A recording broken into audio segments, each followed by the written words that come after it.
Bien, bonjour. Donc je me présente, je suis Stéphane Sarra, je suis membre du G2T et j'ai été sollicité pour animer cette première table ronde sur la mémoire européenne de l'Algérie. Alors j'ai tout d'abord à ma droite Loris Chavanette et à ma gauche Olivia Burton, qui tous les deux ont réalisé un certain nombre d'ouvrages. Alors je vais commencer par Loris Chavanette, que je vais présenter. Donc Loris Chavanette, vous avez 40 ans. Vous êtes né à Montpellier d'une famille débarquée à Sète en 1962, arrivant de Mostaganem, et dont les origines sont françaises, italiennes et espagnoles. Vous êtes historien, spécialiste reconnu de la Révolution française et du Premier Empire. Après des études de droit, vous préparez une thèse intitulée « Repenser le pouvoir après la terreur, répression, réparation et justice dans la France thermidorienne ». Et votre travail est récompensé par un doctorat qui vous est remis en 2013 lors d'une cérémonie par le président à l'Assemblée nationale. De l'Assemblée nationale. Vous avez depuis écrit de nombreux ouvrages sur la Révolution et sur l'Empire, et le dernier, qui est d'ailleurs proposé sur le stand dehors, s'intitule « Danton et Robespierre, le choc de la Révolution », paru chez Passé Composé. Enfin, vous avez participé à l'écriture d'un documentaire sur la Première Guerre mondiale. Vous êtes intervenu plusieurs fois dans les médias à l'occasion de la commémoration de l'anniversaire de la mort de Napoléon. Si nous vous avons proposé de participer à cette table ronde aujourd'hui, c'est que vous avez publié en 2020, chez Albin Michel, votre premier roman qui s'intitule « La Fantasia », sous-titré « On ne dit pas adieu quand on aime ». Donc je vais brièvement résumer. Le livre nous raconte l'histoire de Marianne qui, au soir de sa vie, dans la pénombre de son appartement montpelliérain, se met en tête de confier un lourd secret à son petit-fils. C'était juste avant la guerre, en 1953, en Algérie, sa terre natale. 26 ans. 2 beaux enfants, d'un riche mari colon. Marianne ne connaît rien de la vie lorsque vole en éclats son univers trop prévisible lors d'un spectacle de Fantasia. Plus fort que la fougue guerrière qui émane des cavaliers, plus poignant que le drame qui surgit, s'impose à elle la puissance d'un sentiment nouveau envers un jeune descendant des morts. Marianne se métamorphose alors en femme libre avant les convenances asphyxiantes de son milieu. Alors évidemment, la première question qui nous vient à l'esprit lorsqu'on apprend votre parcours et qu'on lit cet ouvrage, c'est finalement vous qui êtes un spécialiste de la Révolution française, qui est un historien. Finalement, pourquoi tout à coup ce choix d'écrire un roman pour, j'allais dire, parler de l'Algérie? C'est la première fois que vous parlez de l'Algérie dans un ouvrage, mais vous faites ce choix du roman et pas finalement le choix de l'étude historique. Est-ce que vous pourriez nous dire quelques mots sur cette option? Avec plaisir, bonjour et merci de l'invitation qui m'est faite au CDHA. Cher Stéphane Sarra, je vais vous répondre simplement en disant que, effectivement, dans ce livre, ce premier roman, c'est une aventure en soi, je n'ai fait ni œuvre d'historien, ni œuvre de mémorialiste, puisqu'il s'agit d'une, je le précise d'entrée, il s'agit d'une fiction. Alors oui, une fiction totale, mythologique dans mon esprit en tant qu'écrivain, en tant que petit-fils donc de cette grand-mère que j'ai tant chérie et à laquelle j'ai voulu dédier un ouvrage ultra romanesque pour me replonger, pour plonger le lecteur donc dans cet univers sensoriel qu'a été l'époque de l'Algérie. Alors je fais, il est vrai, quand même un peu de travail en tant qu'historien, à savoir au moins l'effort de représentation géographique des lieux pour restituer, on en a parlé à l'instant, là, une sensorialité que je n'avais pas connue en tant qu'exilé, mais que par le discours oral de ma famille, j'ai été bercé par cela tant de temps. Et je fais quand même un peu aussi effort mémorialiste, puisque l'amour filial a inspiré ce travail. Et puis, bien sûr, le travail de romancier. Et c'est pas un hasard si aussi je me suis précipité sur cet Orient fantasmé dans mon esprit, en partie réel, qui a été celui de ma famille, notamment, donc, vous l'avez dit, dans la région de Mostaganem. Donc ça se passe sur les lieux, dans la rue de la Zawiya à Mostaganem. C'est même perturbant, j'allais dire, pour ma famille qui a lu le roman. Ils se retrouvent plongés dans la rue où le roman s'est déroulé, alors qu'en fait, ce n'est pas du tout l'histoire de leur mère, par exemple, à mon père et à son frère. Donc je suis un, comme on dit... traductore et traditore. Et je suis un traducteur traître, mais non pas à la patrie des Pieds Noirs. Du moins, je l'espère. Dans ce roman, donc, il vient autant de l'esprit que du cœur, mais je retiens la deuxième option essentiellement. Alors, donc, ça signifie quoi pour vous, ce livre ? C'est un témoignage, c'est un hommage ? Est-ce que c'est un peu des deux ? Alors, c'est un peu des deux, bien sûr, à savoir que ma grand-mère n'était pas seulement pour moi une figure, j'allais dire, fantasmée. C'est une personne que j'ai aimée, dont j'ai voulu restituer, comme je le disais, une certaine détresse, une certaine tristesse.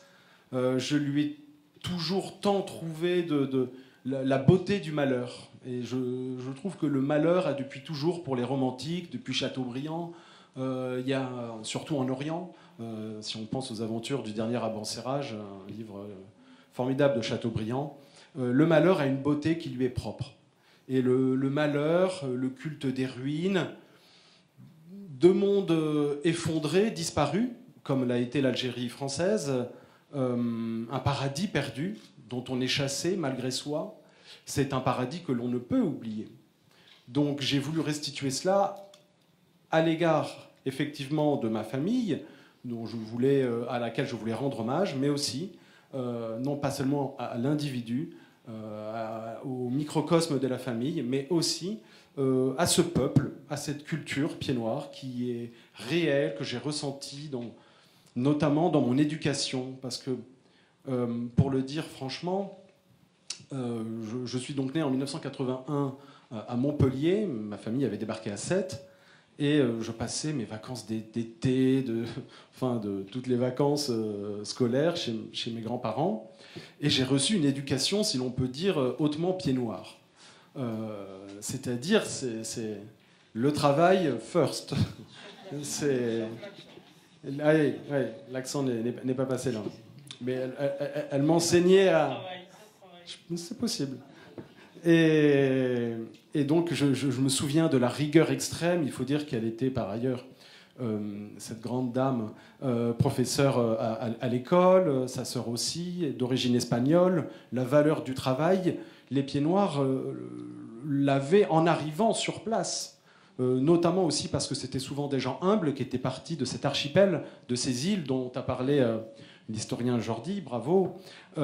Et donc cette valeur du travail, je l'ai ressentie dans mon quotidien en vacances. Alors bravo. En fait, c'est une œuvre de vengeance, c'est tout. Alors justement, quelques mots sur la façon dont cet ouvrage a été accueilli dans votre famille, parce que, encore une fois, c'est une histoire, mais ce n'est pas l'histoire. Il y a des lieux qui ont été vécus, qui ont été partagés par votre famille, mais comment ont-ils vécu finalement ce mélange entre l'histoire et leur histoire finalement? Comment ça a été vécu? De leur côté, ça a été vécu comme un traumatisme, comme pour beaucoup de familles. Traumatisme sur lesquels nous avons toujours mis des mots. Essentiellement, j'ai envie de dire, dans nos réunions familiales, pas beaucoup quand même, mais c'était plutôt l'âge d'or que l'on se remémorait. Tandis que j'ai eu le privilège de passer de nombreuses semaines, de nombreux mois ensuite après la disparition de mon grand-père avec ma grand-mère, et je l'ai fait parler que, pas de chance, elle était tombée, elle ne savait pas, sur un petit-fils qui était chercheur, historien, etc. Donc je l'ai trituré, je lui ai tordu les boyaux et le cerveau, en notant tout ce qu'elle disait avec une transparence aussi, sans vouloir léser aucunement sa dignité de femme, de mère. Et donc j'ai un peu volé, j'ai été le voleur des songes pour me les approprier aussi, pour les moderniser. Et par contre, c'était beaucoup plus dur pour mon père, qui lui a quitté l'Algérie quand il avait 12-13 ans. Et quand je lui ai annoncé, parce que j'ai commencé le livre du vivant de ma grand-mère, mais je n'ai jamais pu le terminer avant qu'elle soit partie. Parce que cette histoire, elle n'aurait pas pu déjà y survivre. Et puis c'est par respect, par décence que l'histoire de son pays devait demeurer le sien, sa terre. Vous avez parlé tout à l'heure, j'ai entendu lors de la première intervention, de cette terre qui reste dans les esprits, qui appartient vraiment à cette mythologie. Mais avec mon père, c'était beaucoup plus dur. Et d'ailleurs, quand je lui ai annoncé donc, je disais que j'avais écrit un roman sur l'Algérie, il m'a répondu « Qu'est-ce que tu connais, toi, à l'Algérie ?» Tu n'es pas né là-bas. Voilà. Donc, et en fait, ça ne m'a pas blessé sur le moment, tant je connais l'art du paradoxe manié par ma famille et j'imagine ces générations-là. Et donc, et j'ai toujours aimé un peu les excès, mais dans deux sens différents. Pour moi, j'ai l'impression, pour les Pieds Noirs, dans la balance, il y a 10 tonnes d'orgueil d'un côté et 10 tonnes de tendresse de l'autre. C'est un équilibre assez troublant. Et donc, j'ai perçu cette détresse. Mais comme je le disais, il y a dans le malheur une beauté, mais il y a aussi une fierté. Et la fierté d'être français d'Algérie était déjà existante au moment de l'Empire, si l'on peut dire, et de ses soubresauts à la fin. Et cette beauté du malheur, cette fierté qui existait avant, elle a été renforcée par l'exil dont on a parlé, par le malheur, parce que du coup, l'identité collective dont on avait possession déjà, et on en avait déjà une intime conviction, intuition, d'un coup s'est révélée comme une évidence. Et en fait, ça a soudé. Ça a soudé énormément, et c'est donc cette histoire d'amour à la terre que j'ai voulu reproduire avec des mots et un certain lyrisme. Très bien. Écoutez, merci pour cette présentation. Peut-être une dernière question un peu hors cadre, mais je peux y résister puisque vous êtes historien. J'aurais envie de vous demander, en tant qu'historien, quel regard vous portez sur la manière dont, puisqu'on est sur la transmission, donc, dont se transmet la mémoire de la présence française en Algérie, en particulier dans les médias, à l'école, à l'université. En quelques mots. Eh bien, tout à l'heure, je vais répondre en deux temps, si vous permettez. Je serai court cette fois-ci. J'ai entendu M. Ripoll parler de transmission. Il y a une mission de partager oralement, à l'écrit, par témoignage, par vidéo, plus ou moins anonyme. Enfin, il faut transmettre. Mais transmission vient aussi, on va faire un latinisme, de tradere, qui veut dire aussi la tradition. Et il y a une tradition orale dans la patrie des Pieds Noirs, et il y a une tradition culturelle, politique en France aussi. Et Paris n'est pas la France. Même si j'y habite et que j'y travaille, je sens qu'il y a une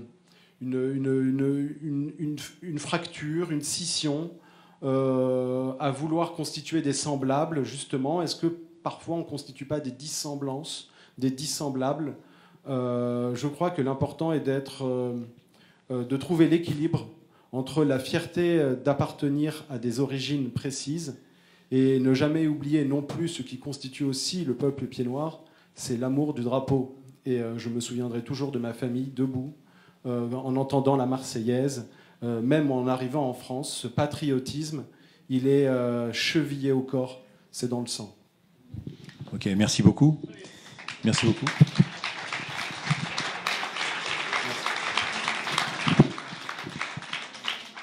Donc, Olivia. Bonjour. Bonjour. Alors, Olivia Burton, nous passons dans un autre registre, même si on est évidemment dans le même, toujours dans la transmission. Alors, vous êtes né en 1968, votre mère est originaire de Merouana, un petit village des Aurès entre Sétif et Batna. J'ai cru voir d'ailleurs que Merouana, c'était Corneille, apparemment, c'est ça. Donc Corneille. Donc vous êtes agrégé de lettres modernes et après un court passage dans l'enseignement, vous dirigez vers le théâtre. d'abord comme assistante à la mise en scène, puis comme dramaturge et adaptatrice.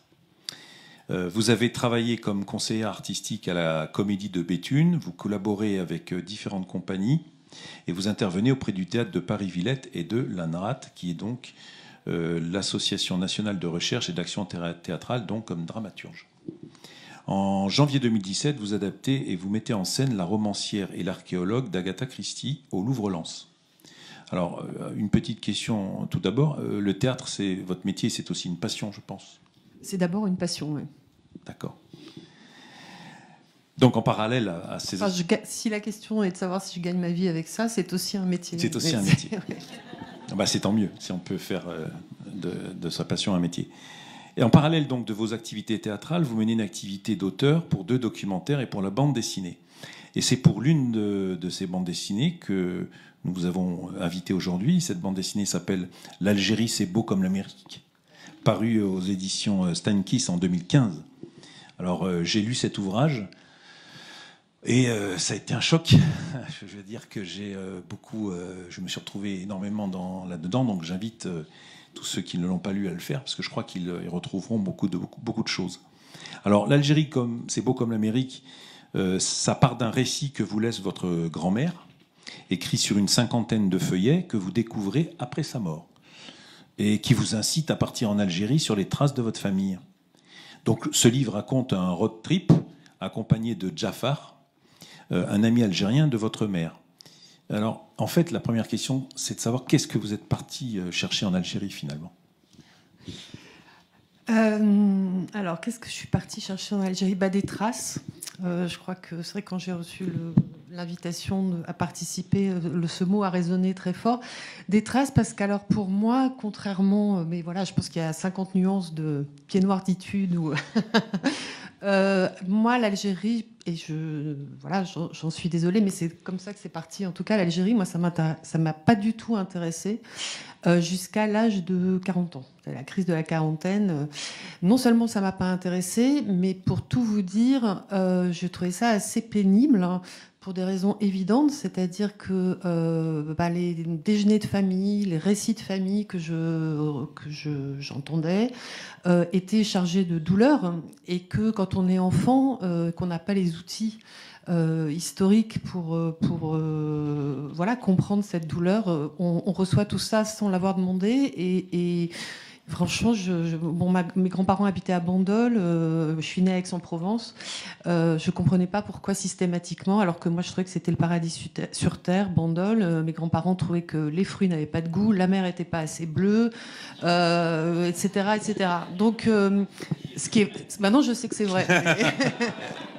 Mais voilà, enfant. Après ça, donc j'ai suivi je fais des études, enfin, et dès le lycée, il m'est arrivé des choses étranges. Donc dans un lycée parisien, où quand je disais que ma famille était pieds noirs, on me disait ah bon, c'est marrant, t'as pas l'air d'une arabe. Alors je dis voilà. Et puis après, en prépa, à la fac, enfin bref, on m'a appris que ma famille était une famille de fascistes, de tortionnaires, etc., etc. Donc autant vous dire que l'héritage, enfin on m'a appris, c'est-à-dire on m'a renvoyé tout ça, sans compter que les pieds noirs, ils sont un peu braillards, ils sont un peu vulgaires, on aime bien l'ail, et tout ça pour dire qu'en fait, cet héritage, je le trouvais quand même un peu pesant. Ouais, un peu pesant. Et puis voilà, il y a eu la mort de ma grand-mère, il y a eu cette découverte de petites bribes, de choses comme ça, de feuillets qu'elle avait laissés à mon attention. Et tout d'un coup, je me suis dit, mais en fait, cette histoire est aussi la mienne. Hein. Je dois aller voir ce pays.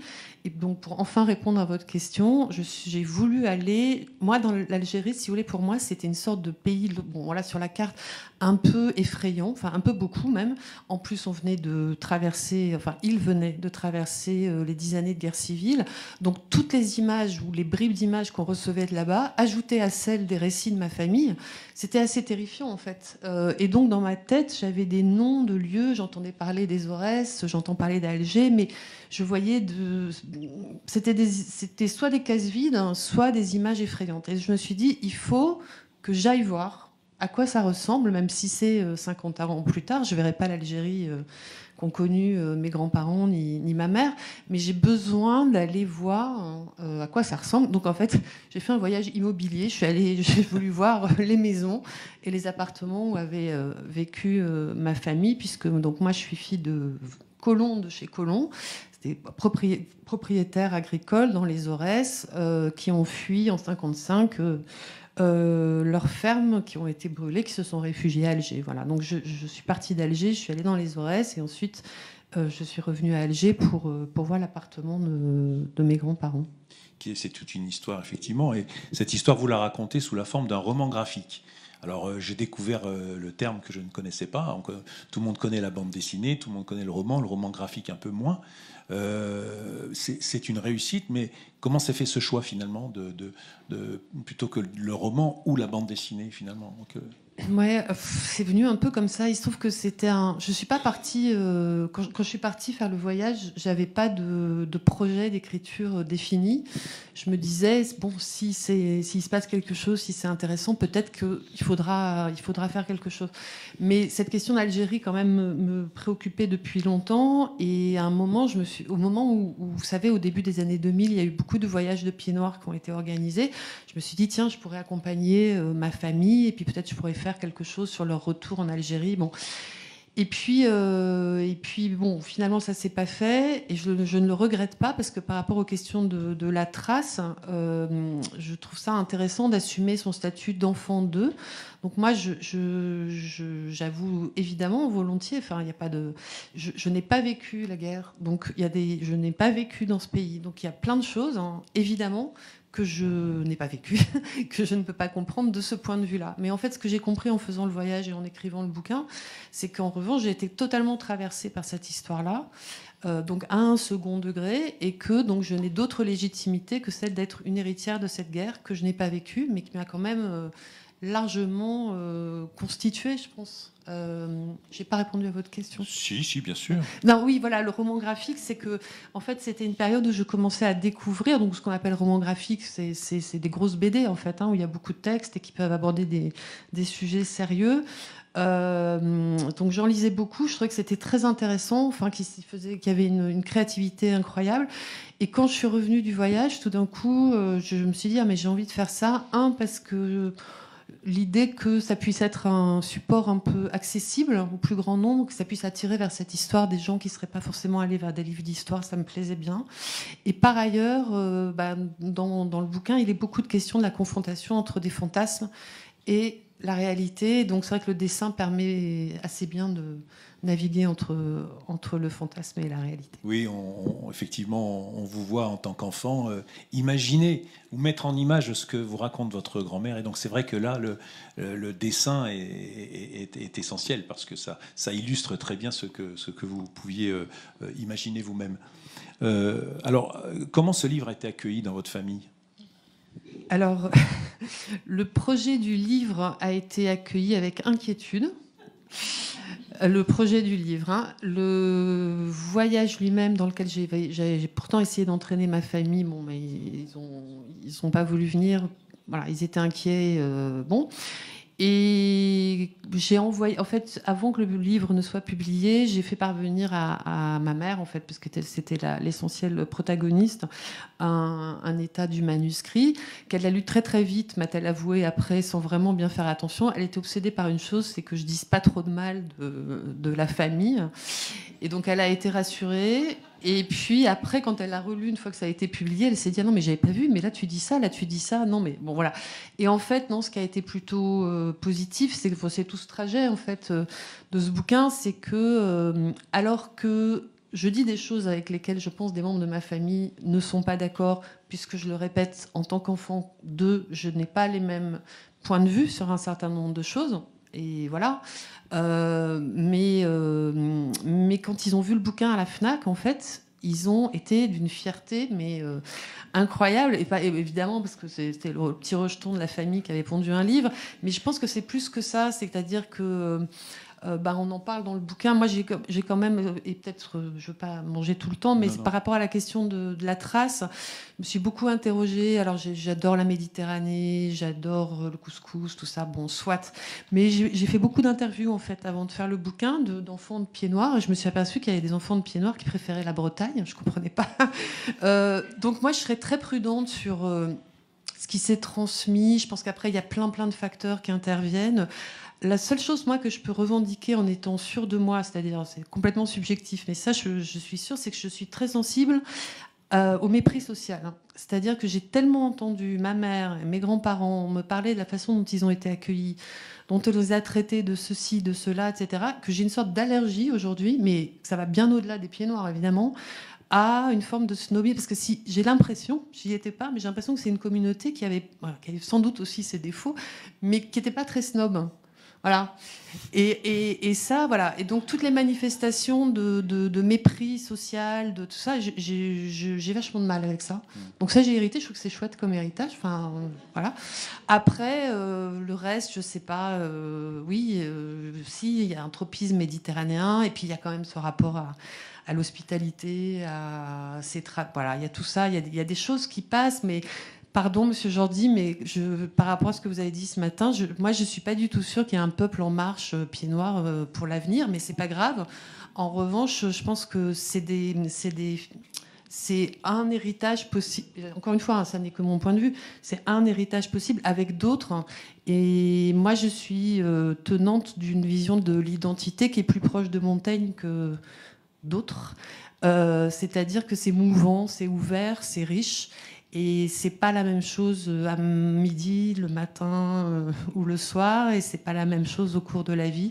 Voilà, donc l'héritage pieds noirs, j'en ai une partie. Il est pas facile tout le temps, mais il est très riche, et surtout de faire le voyage, ça m'a permis de l'assumer tranquillement. Et je finis là-dessus, d'ouvrir enfin des livres d'histoire, puisque dans mon livre de terminale, j'ai quand même constaté que j'avais gardé que la guerre d'Algérie était traitée en à peu près 2 colonnes. Voilà, donc ça a beaucoup changé depuis, mais il faut naviguer entre la mémoire et l'histoire. Alors, c'est vrai que je reviens un petit peu au début de notre échange.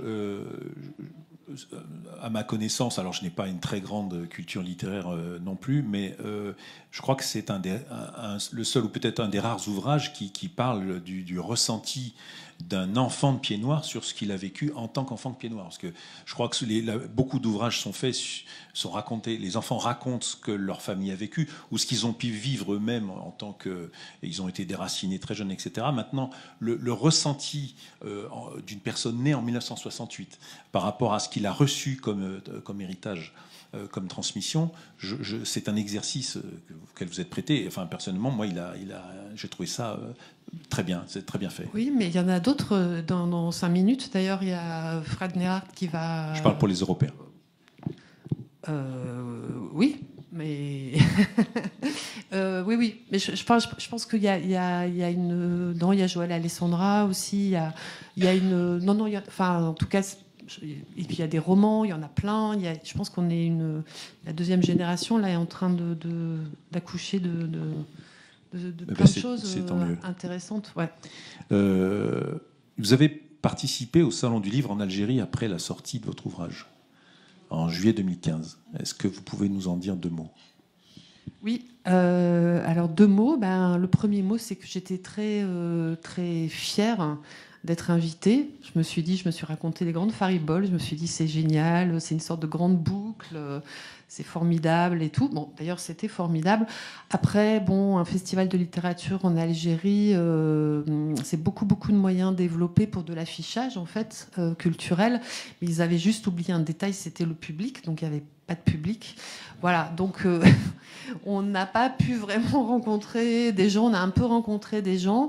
Après, ce qui a été très intéressant, ça a été je me suis retrouvée dans une situation comme ça, similaire, avec la personne qui nous avait invités, parce qu'on est parti avec le dessinateur, parce que c'est Maï Grand est co-auteur en tant qu'illustrateur de ce livre. Et c'était intéressant de voir les questions qui m'ont été posées. J'en retiens une qui m'a mise en difficulté, je dois avouer, d'autant que il y avait 8 personnes dans la salle, dont ma mère,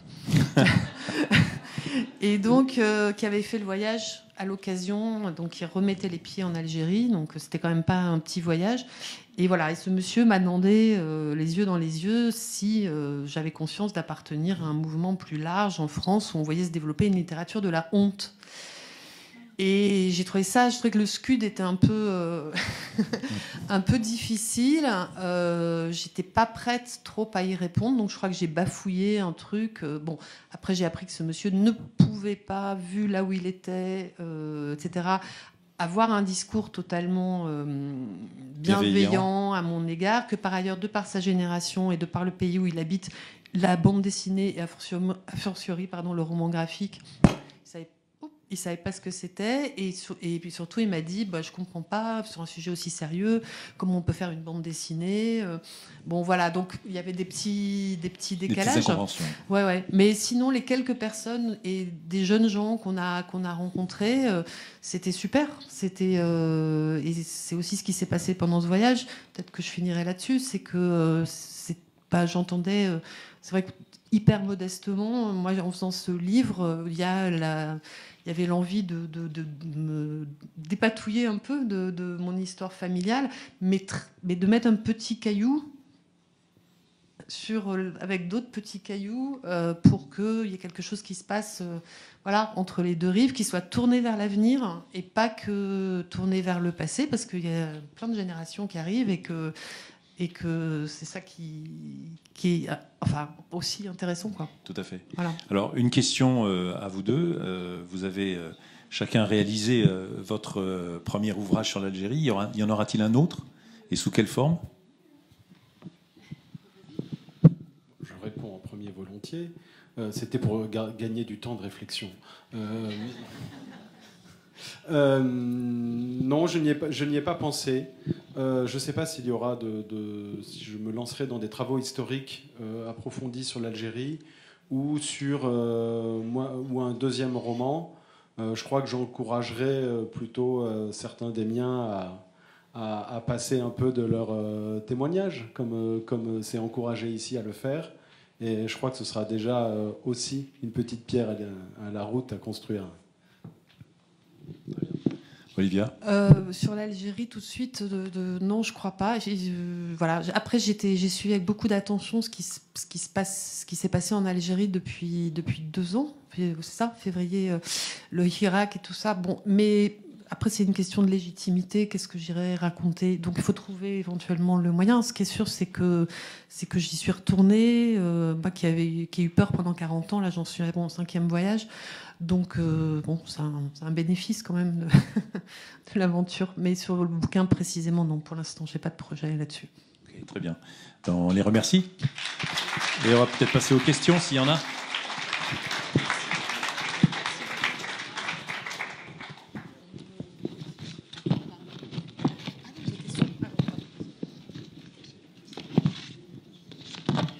Ah, il y a une question.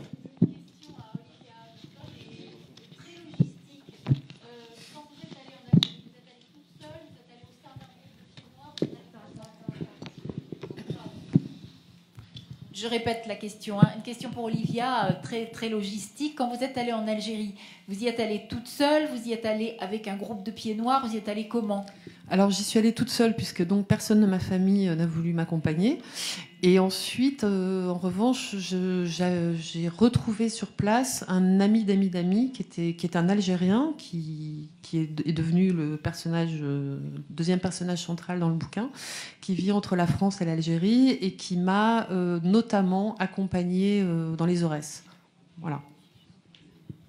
Et c'était évidemment très précieux, parce que c'était pas forcément si simple en fait, notamment parce que moi je parle pas arabe, donc voilà. Et puis surtout ça a été passionnant, parce que pendant tout le trajet, et c'est ça qui m'a donné en fait envie de faire le bouquin, c'est que vous imaginez un descendant de Moudjahidine et une descendante de colons dans les Aurès, dans la même voiture sur les routes, ça fait des discussions assez palpitantes, quoi. Ouais.